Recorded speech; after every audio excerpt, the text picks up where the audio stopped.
Welcome to Coaches Weekly. I'm CJ Sellner here with head men's soccer coach Micah Middendorf. Coach, it's a long preseason. Some coaches want longer, but you guys have had some tough times. You guys have gotten through it though. It's a grind, and now we're finally at match week. Now everything changes and now the focus shifts. Yeah, and you can kind of see that in the focus of the training that the guys had. When they came in today, they were extra focused. They did a really good job in terms of taking care of what they need to. And overall, I mean, this group has really learned from day one to where we are now. So it's exciting. I'm excited to see them finally compete against another school and really see what this group can do. Now, you were really excited about that St. Francis match that you guys had to kind of get all the kinks worked out with a lot of guys that moved around. You have a lot of young parts that are filling in different areas, and it's just getting everybody on the same page is not the easiest thing. Right, and where we are, we're going to be really young. I recruited 3 or 4 freshmen that I expected to come in and play right away. So part of this preseason was them getting to know the different personalities on the team and starting to get everyone in the right positions to be successful. And we're asking a lot out of these freshmen. David Sanford in particular, we want him to be in a wide area for us, play in a wide position. We had to move him centrally. We had some injuries, and he handled that position perfectly. Hayden Boyd is another freshman that we're expecting a lot out of, and he took a knock in the St. Francis game, so he missed some time there. And going through, Arik Schlachta out of Willowbrook High School has done an outstanding job. We had him in an advanced role. We had to drop him Saturday because of injuries, and he did exceptionally well. In fact, I thought he was the best player on the field for us over the weekend. So those new players, we brought them in to play a significant role. We brought them in to really push this program forward, and I think they'll do just that. I'm excited to see their growth over this year and really see what they can do. Now, it's going to be an interesting battle. We've kind of been keeping our eyes on. George Guzman's been your goalie for a long time here. He's no longer here, unfortunately. It's a battle, and somebody's got to step up and take that spot. How's that shaping out so far? Yeah, our goalkeeping situation is we have quite a few that are competing for that 1, 2, 3. I mean, even going into goalkeeper 4 and 5. Zach Adamick is a returner for us. He played a handful of matches for us last year. I thought he did exceptionally well. And he's a player that we recruited to really be a big player for us. Now, as it goes, we have Roberto Aragon, who started 18 matches for us in 2013. He'll be back with us this year as well.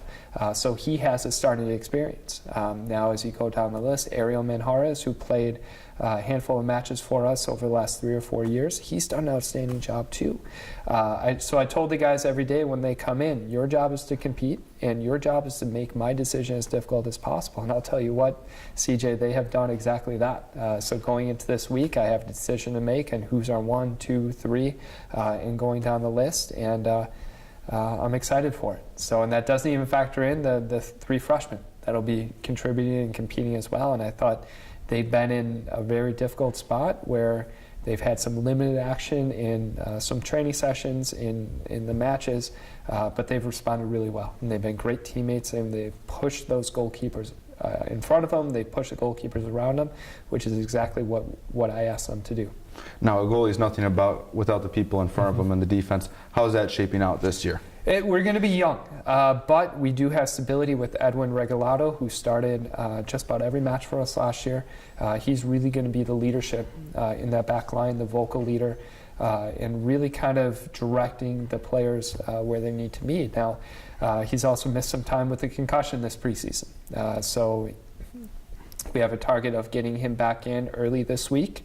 So we'll get 3 or 4 sessions with him, kind of reacclimate himself with the back line.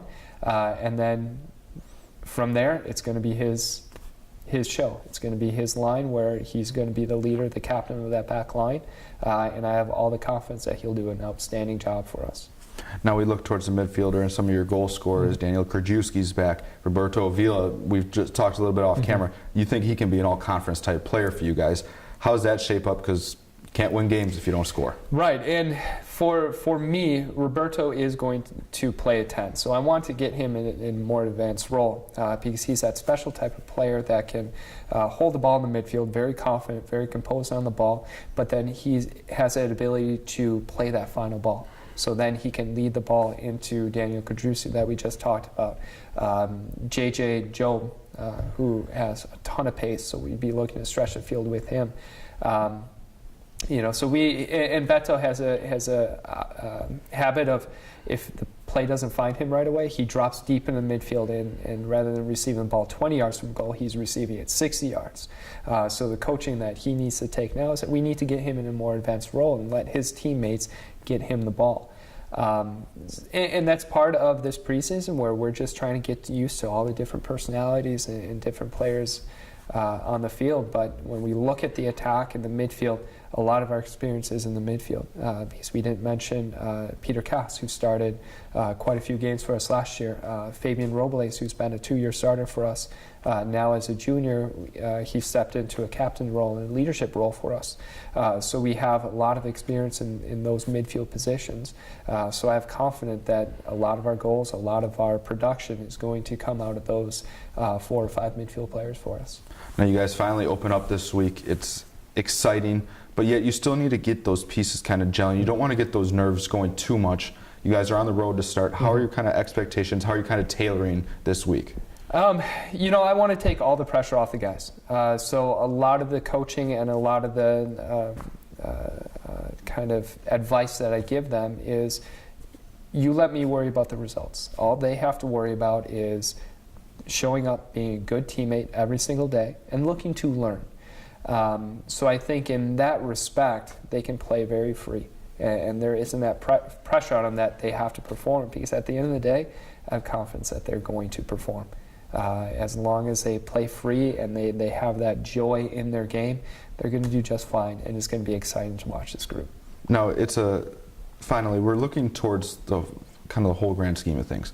You guys, the goal is to get in the conference tournament. Then you start taking those stepping stones, looking towards NCAAs and conference championships. What are your kind of expectations? How do you guys kind of feel you're going to fit into the puzzle in making that conference tournament run to start? Not saying it can't be done past that, but...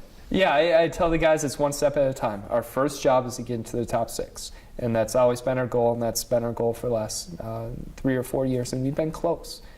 We've proven over the last couple of years that we can compete with the best teams in the conference. We've beaten many of them. We've went to overtime with several of them over the last couple of years. So I know that we're there. Now the task ahead of us is, how do we get into that next level? And part of that is bringing in a higher quality of players. I think we did that with this freshman group. But at the end of the day, until we start winning those games, we're not going to get the respect, which is fine. I'm not concerned about that.